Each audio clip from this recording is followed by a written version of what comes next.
Bien-aimés, si notre cœur ne nous accuse pas, nous avons de l'assurance devant Dieu. Quoi que nous demandions à Dieu, nous le recevons de lui, parce que nous gardons ses commandements et que nous faisons ce qui est agréable à ses yeux. Amen.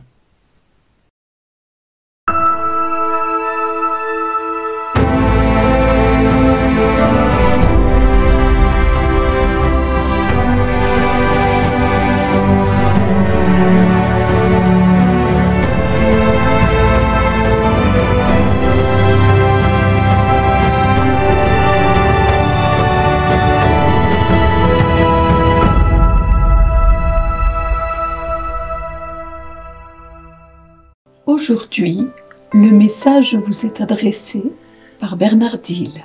Bonjour les amis. En effet, comme le dit la première lettre de Jean, si notre cœur ne nous accuse pas, nous avons donc de l'assurance devant Dieu. Et quoi que nous demandions à Dieu, nous devons nous attendre à le recevoir. Parce que le texte de Jean nous dit « Nous le recevons de lui parce que nous gardons ses commandements et que nous faisons ce qui est agréable à ses yeux. » Toute la clé, elle est ici. Que rien ne nous accuse pour avoir de l'assurance, afin de demander ce que nous voulons, afin de le recevoir. Parce que nous sommes décidés à faire ses commandements et que nous voulons être agréables à ses yeux. Ça, c'est la réalité de notre cœur à chacun de nous. Mais aujourd'hui, il y a une dimension que Jésus veut nous faire découvrir aussi. Dans l'Évangile, il nous parle de sarment qui doit être attaché au pied de la vigne. Et tout sarment qui est attaché au pied de la vigne, eh bien, va porter du fruit, un fruit qui va demeurer, d'abord des feuilles de vigne, puis ensuite des fleurs, puis ensuite du raisin, avec lequel on va faire du vin. Ce vin qui va réjouir le cœur des hommes, mais également le cœur des viticulteurs qui vont cultiver ce vin, parce que ce fruit va être source de bien-être, source de bienfait, source de prospérité. Alors mes amis, si nous demeurons en lui et que ses paroles demeurent en nous, demandons tout ce que nous voulons et comme nous le dit Jésus, cela se réalisera pour vous.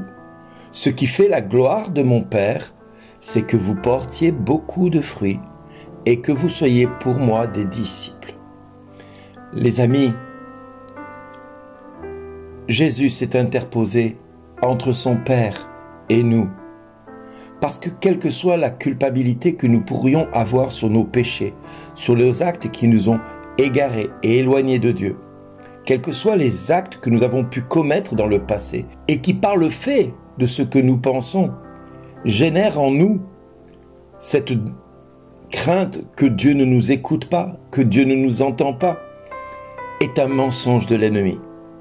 Dans quelques jours, je serai à Medjugorje et je vais présenter toutes vos intentions, toutes celles que je vous ai demandé d'envoyer et que je vais porter dans la prière pour chacun de vous.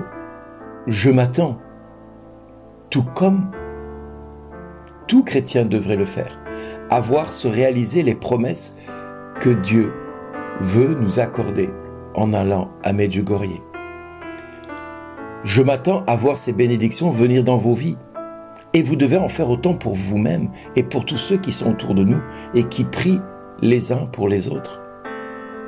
Si nous demeurons rattachés à la vigne, alors nous pourrons porter du fruit. Vous de votre côté, moi du mien. Mais ensemble, nous allons être un peuple de disciples, un peuple capable de porter du fruit, c'est-à-dire de mettre à l'honneur la gloire de notre Père, la gloire de notre Dieu. En effet, je vous disais que Jésus s'est interposé entre le Père et nous pour que nous ne soyons plus dans l'accusation.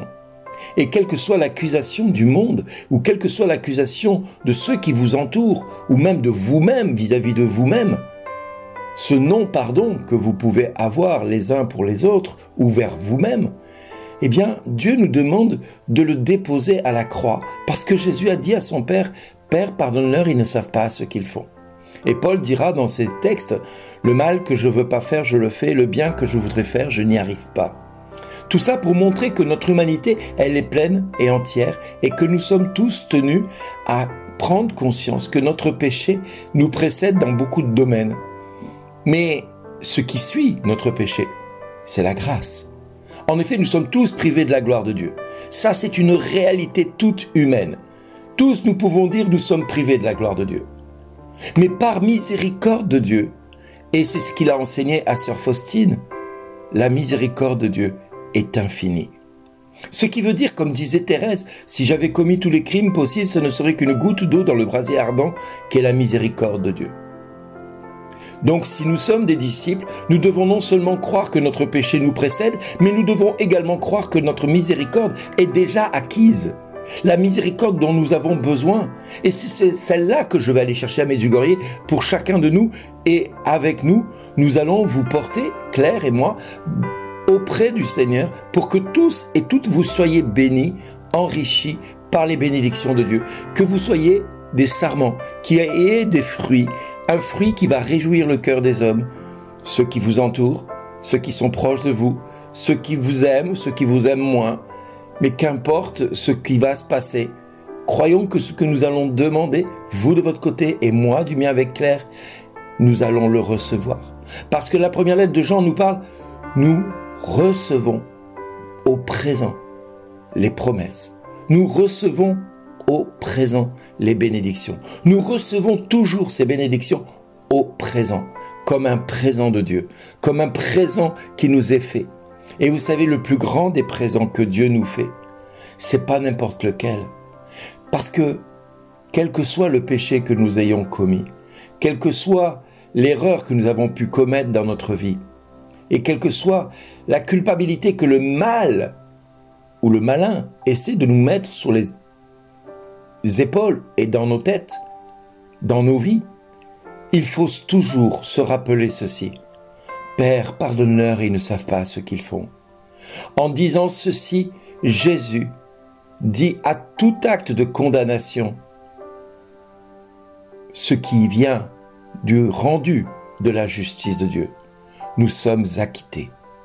Nous sommes tous acquittés par Dieu de nos péchés. Nous sommes tous exonérés de toute sanction pénale parce que Jésus a dit à son Père, « Père, pardonne-leur, ils ne savent pas ce qu'ils font. » Alors, d'un cœur ferme et d'un cœur assuré, d'un cœur solide, nous pouvons, nous, aujourd'hui, tenir pour acquis que tout ce qui va être demandé à Medjugorje, nous allons le voir s'accomplir dans notre vie. Tenons-le fermement dans notre cœur. Soyons assurés que ce que nous avons demandé, nous l'avons déjà reçu. Et nous allons le voir se réaliser pour chacun de nous, afin que la gloire du Père soit manifestée. Oui, c'est la gloire de notre Père que nous venons chercher à Medjugorje. C'est la gloire de notre Dieu que nous venons chercher auprès de Marie, qui nous présentera à son Fils. J'en suis convaincu. Alors les amis, aujourd'hui plus que jamais, soyons des hommes et des femmes avec un cœur sincère, un cœur attaché à sa face, un cœur attaché au pied de la vigne qu'est Dieu. Et soyons des sarments qui porteront du fruit, un fruit qui demeurera, un fruit qui fera de nous de véritables disciples du Christ. Père, au nom de Jésus, que tout ce qui va être demandé à compter de cet instant par tous ceux qui écouteront ces 7 minutes, que tous et toutes aient l'assurance dans leur cœur que tu vas l'accomplir, non pas pour te faire bien voir, mais parce que c'est ta manière à toi de nous dire que tu nous aimes en réalisant toutes nos demandes, tout ce que nous venons chercher auprès de toi. Toi, Père, tu te complais à réjouir le cœur de l'homme comme le raisin réjouit le cœur de l'homme. Merci, Papa, de nous avoir exaucés. Merci, Papa, de tout ce que tu vas accomplir pour chacun de nous à Medjugorje. Ceux qui peuvent venir comme ceux qui ne peuvent pas venir, ceux qui aimeraient y aller et qui n'en ont pas les capacités, ni les moyens, ni la force, ni le temps, ni le loisir. Père, au nom de Jésus, je te présente dès maintenant tous ceux que je vais te présenter demain et après-demain et dans les jours qui viennent, et même ceux qui n'auront pas eu le temps de déposer leur intention. Seigneur, je te les présente, parce que toi, tu sais qui ils sont, où ils sont, ce qu'ils attendent et ce qu'ils espèrent en toi.